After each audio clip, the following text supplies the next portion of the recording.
I am uncertain if I'm live. I think I should be, though. Hello and welcome to the No One Asked You podcast. This is In the Bag Book Accountability Group, our second session, where last we left off, I had finished Lawless Republic, which was an enjoyable read. Easy enough to get through, lots of interesting information. And I started Dune. And it occurred to me after the fact, thanks to a wonderful comment, I don't believe I actually said how far I had gotten into Dune, which is to say, not terribly far. They had gotten to Arrakis and they were meeting the people, and Jessica was like, I should trust my friends more. And we met Stilgar. Duncan Idaho was sent to go with him. And that's essentially where I had left off. And right after that meeting, in which I think we learned that Leto was prepared to do some tough decision making, let's call it. After that meeting, Leto and Paul have a chat.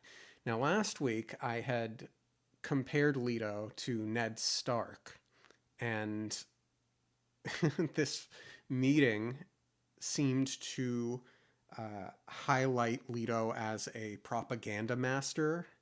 Essentially, how will the people know I'm a good leader if we don't tell them, or something to that effect?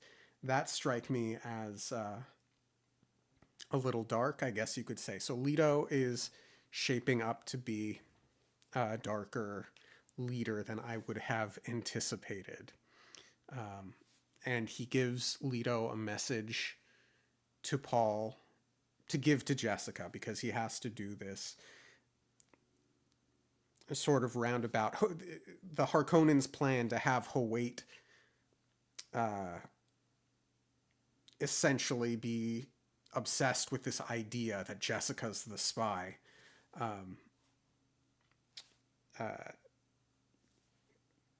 They sort of have to deal with that. And Leto trusts Jessica implicitly, but he has to sort of play the ruse, essentially. By the way, I made it as far as the end of book one in Dune thus far. So a little late for it, but if you haven't read that far and want to avoid spoilers, know that I will be talking through that, and I'll probably be referencing events from the movies as well. So then we meet Kynes, and Kynes was a little bit of a weird one for me because for the life of me, I could not remember him from the movie. And I went and I reminded myself, I Googled, okay, who played Kynes, what, and the scenes more or less came back, in at least the early ones, where Kynes is amazed, I guess you could say, by Paul knowing how to put on the still suit correctly. Anyway, I like Kynes. He seems like a neat character. And we get our first worm experience, in which Leto is able to show that he values the lives of the workers over the spice, and that earns Kynes' respect. And they notice that a couple of Fremen survive. But you'll note that Jessica later on sort of realizes that losing that spice production machine was a lot. It was not an easy loss. But ultimately, this will serve the Atreides in the long run, I'm sure. We get the scene where I guess it was standard practice to waste water. This is leading up to a fancy dinner party, and the practice abhors Leto, or Leto abhors the practice. Reverse that. Um, and uh, this is more good guy Leto. So he's still good, or rather, there's a lot of good in him. So I'm really bouncing back and forth with this Ned Stark comparison. Uh, but I particularly enjoyed when he gave his toast at this dinner party, and he poured out his own water, and it sort of forced everyone else to do the same, and it made them all very uncomfortable.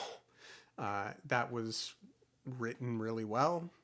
Uh, One of the things I noticed as I was really getting into this book is it was really hard for me to put down. I wanted to keep going. Um, it's rare for a book to be able to um, capture my ADHD brain and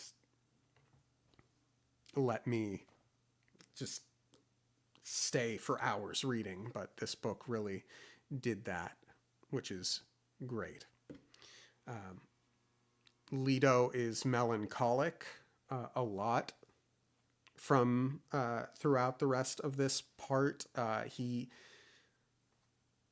behaves as if he believes he can come out of this successful, but he keeps having these thoughts as if his fate is set in stone.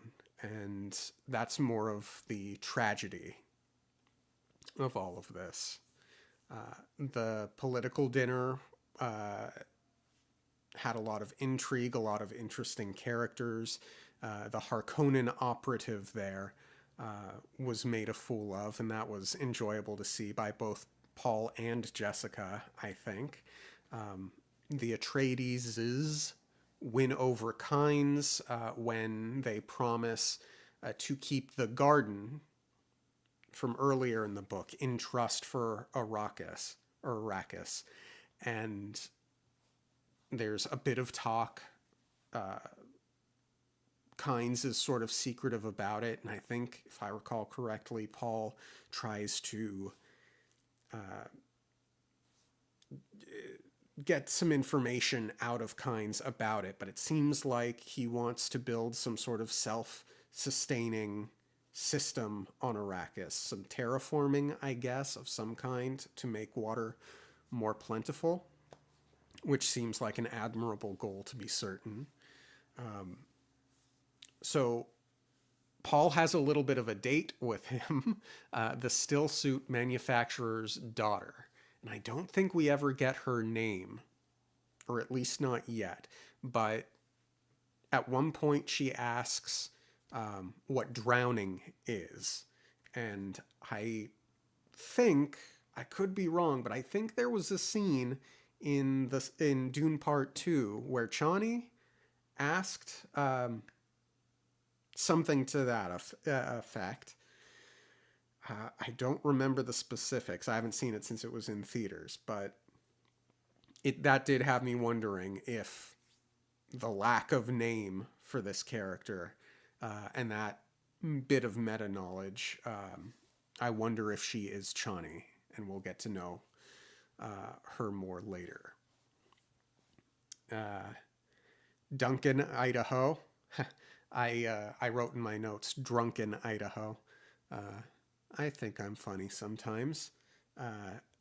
Spills the beans on Hawait's suspicions. He makes his way down to near where Jessica is sleeping and basically lets it be known. I couldn't quite tell if this was intentional or not, actually. A big thing I was thinking was, is this a show? Is he pretending to be drunk? Obviously, Duncan, Idaho helps them out at the end there. But I'm still uncertain whether or not that was an act. But this makes Jessica furious. She calls for Hawait, and they have a very, very tense conversation. And it was really so juicy to read. Especially, I've really come to enjoy the prose and the jumping between POVs. It's really, really nice to know what everyone's thinking most of the time. So Jessica believes there isn't a traitor, and I think by the end of it, Hoyt is made very frightened, particularly by Jessica using the voice on him. But they sort of stalemate. We learn that Jessica's pregnant, and Yui finally makes his move. He drugs Leto. He kills a couple of people in the process. I think Mape was one of them, the shat-out Mape. He puts the gas in Leto's tooth and tells him to use it. And if he does, he'll promise to help Jessica and Paul escape, which he ends up going to do. We get a confrontation between Baron Harkonnen, Piter, and Jessica. Baron Harkonnen had promised Jessica to Piter in exchange for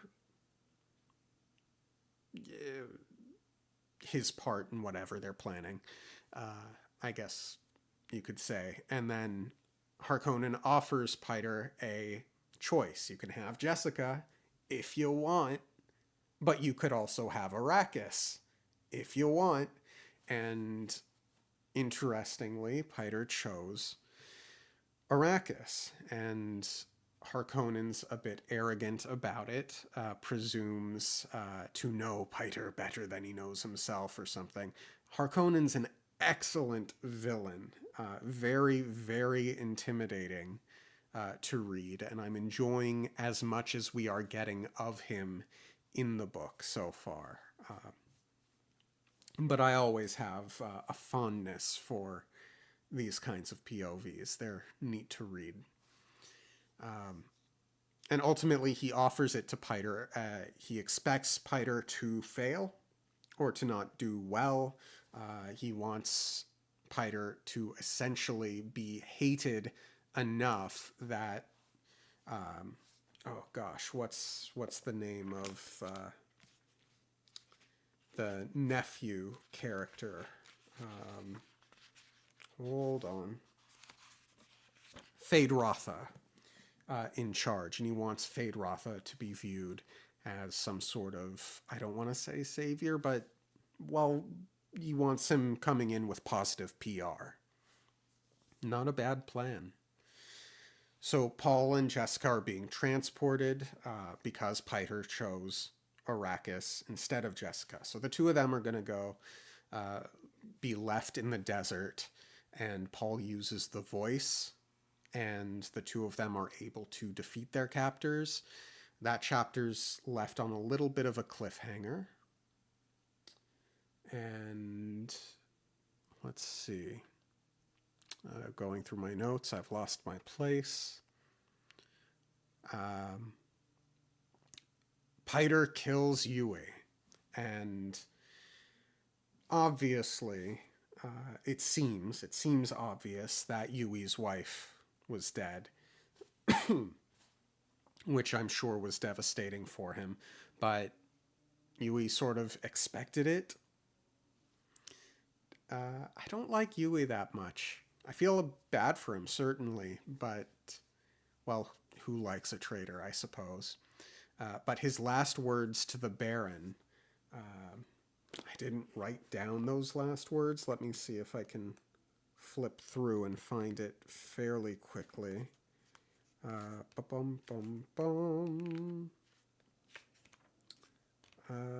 No, I'm not finding it quite quickly enough, but it was something to the effect of, you haven't defeated me, or your victory isn't as complete as you think it is. It was something that I got the sense will stick in the Baron's craw, so to speak. He needs proof now that Paul and Jessica are dead. Um, this will irk at him, and he doesn't like the uncertainty. We get the scene with Leto and the Baron, and Leto was really, really out of it for the bulk of that. And it was a little strange because the Baron kept talking to him like he was expecting answers from him, like he was expecting to have some sort of intelligent conversation. But Leto was so drugged, he couldn't quite answer. I guess it was a little wonky, but exciting nonetheless. And as the Baron sits up and starts to walk away, Leto bites the poison tooth. The Baron just barely escapes, and he manages to take out Piter at least, which means that the Baron will have to figure out a new person to lead Arrakis until Feyd-Rautha is ready. And this greatly annoys the Baron.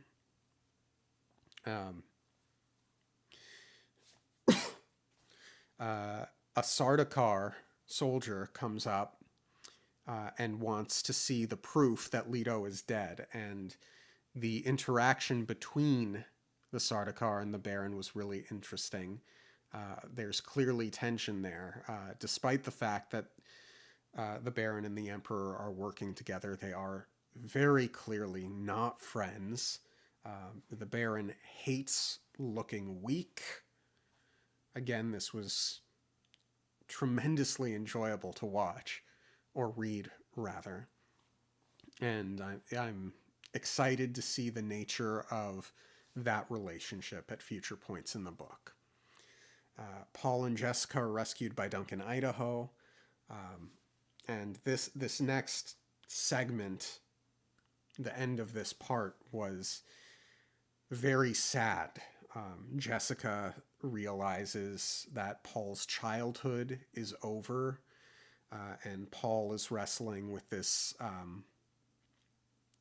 don't want to call it adrenaline, because he's obviously going through his past, present, future thing. But he's really struggling with this idea that he isn't able to mourn his father at that moment. And he is seeing the past, present, and future. And I wondered at this point, because I'm so fond of George R.R. Martin, I wondered if this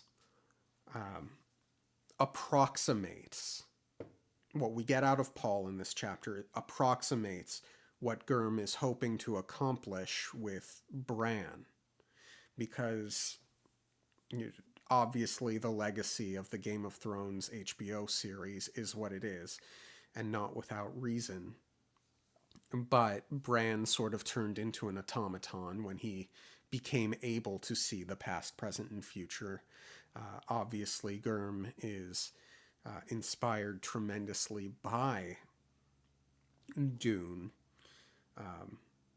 Interestingly, I wondered if Paul is perhaps supposed to be more similar to Daenerys.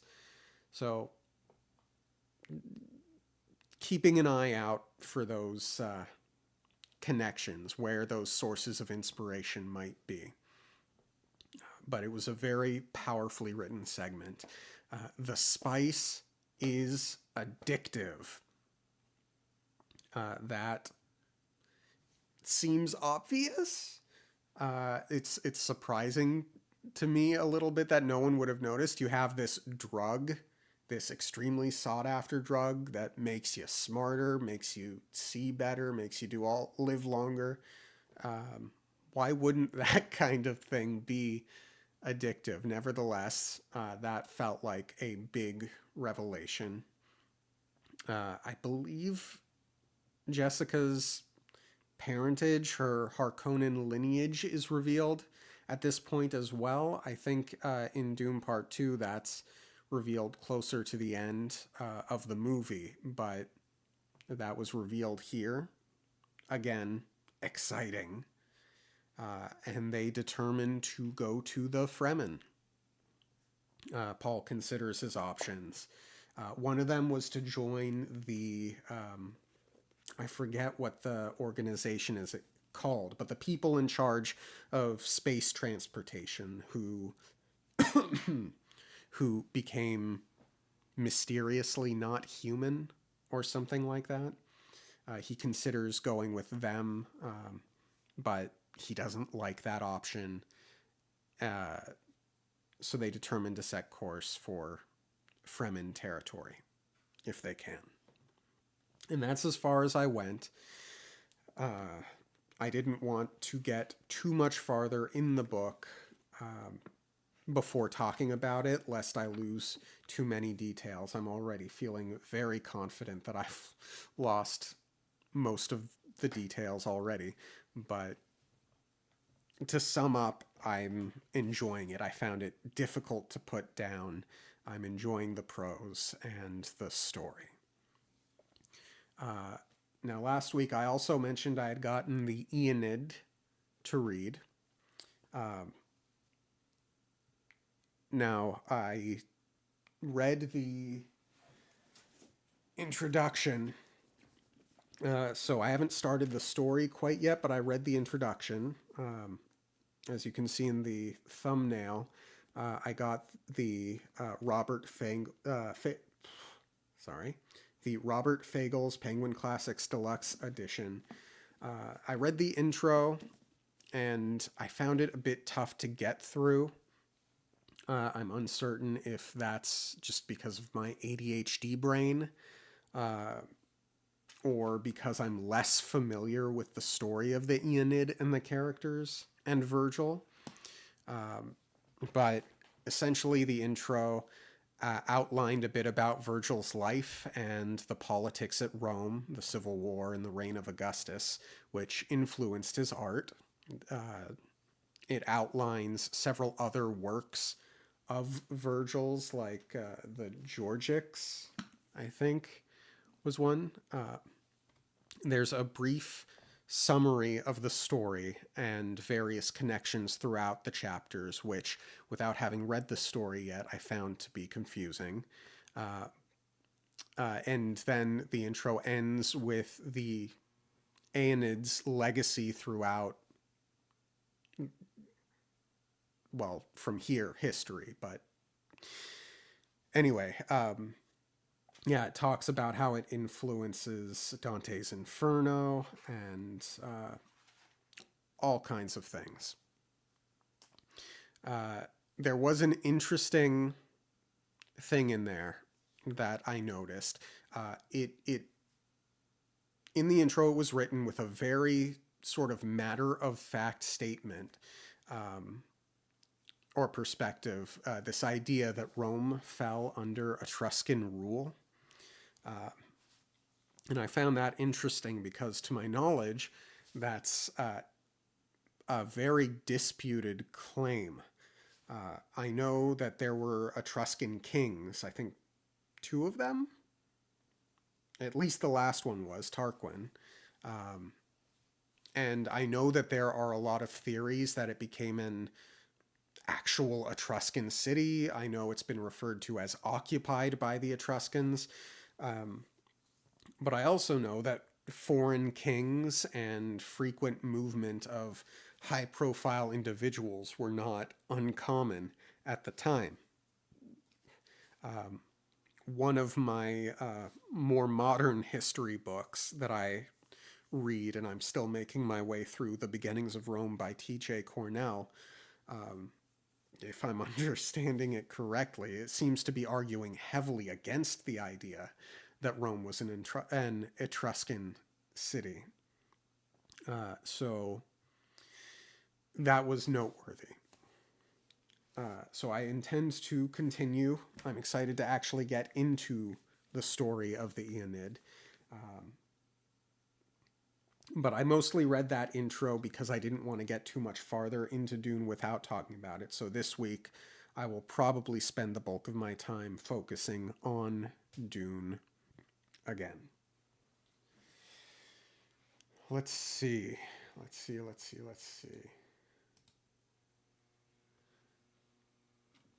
I want to try a thing.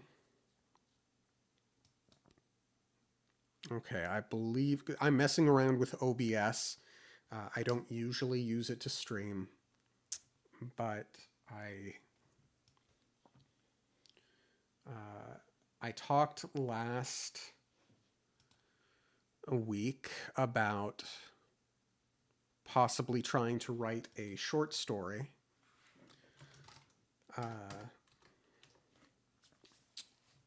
Trying to write a short story.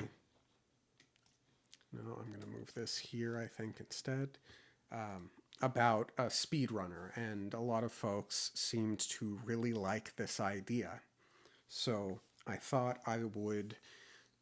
I gave it some more thought this week, and I thought I would at least officially write down some thoughts, do a little brainstorming page. So let's see. Why don't I format myself correctly? So let's see. Brainstorm ideas. I wish I had a way to, I don't know, dark mode this if I could. I'm sure the white isn't aesthetically pleasing, or at least not as much as I would prefer it to be. I'll work on that in the future. So I did come up with a name for the game that they are speed running. Vortex Dimensions. I thought that kind of sounded like a neat retro platformer type game. So the retro video game, the characters are speed running.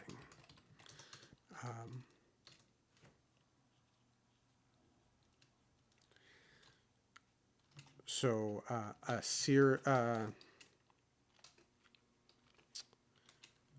short story following.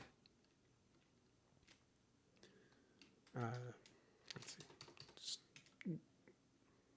Yeah, I think just getting the ideas down, even if I've already spoken them, will help. So a short story about a speed runner in a speed running competition.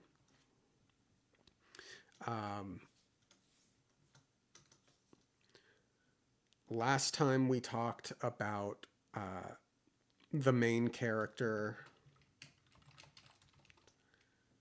I don't know, let's call him Seth.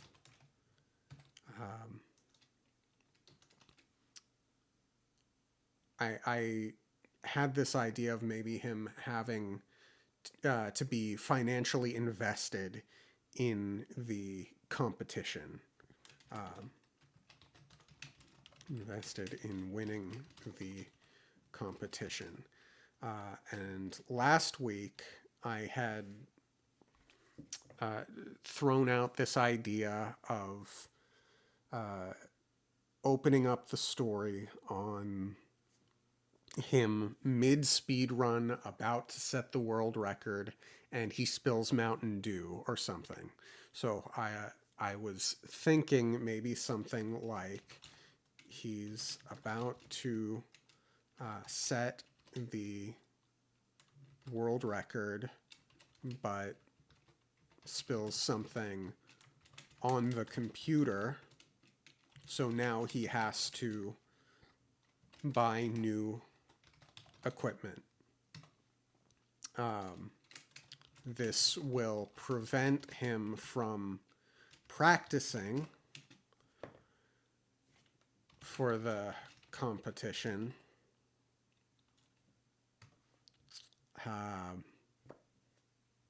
And that's something. The small issue I have, well, not a small issue. I'm just wondering, would a speedrunner not be able to crowdfund a replacement computer if he's successful enough to, well, I guess he doesn't have to be a hyper successful streamer just because he is capable of setting the world record. Um, so I guess that's less of an issue than I initially thought. That's fine. I had an idea this week, but I think it might be a bit too advanced for my writing skill level. But I like the idea of having two moderators for the competition. And I imagined what it would be like instead of um, one main character that we follow from beginning to end. Maybe we do some sort of in media res starting at the competition. Um, and instead of focusing on one main character, we flashback sort of to learn the story of all of the competitors. So, with flashbacks to the competitors. And then, in theory, if you could work it out well enough, you would feel something for each of the competitors, but not know ultimately who would win, at least until the end of the story. But you understand what each and every character would have invested in the competition.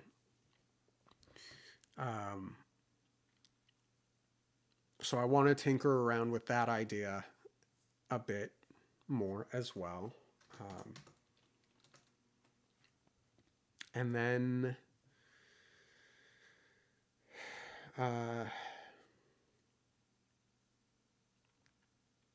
yeah, I these are little things. Maybe I'll continue to add ideas to this document as throughout the week, or as ideas come to me, and maybe I'll review them and maybe I'll sorry, I totally just got a distracting notification. Review them and go over them. I don't particularly want to start the prose until I have a bit of a more well developed outline.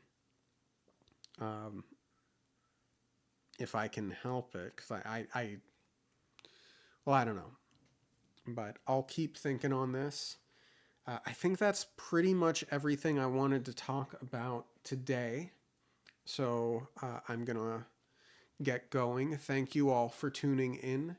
Have a great rest of your week. I look forward to talking more about all of this in the future.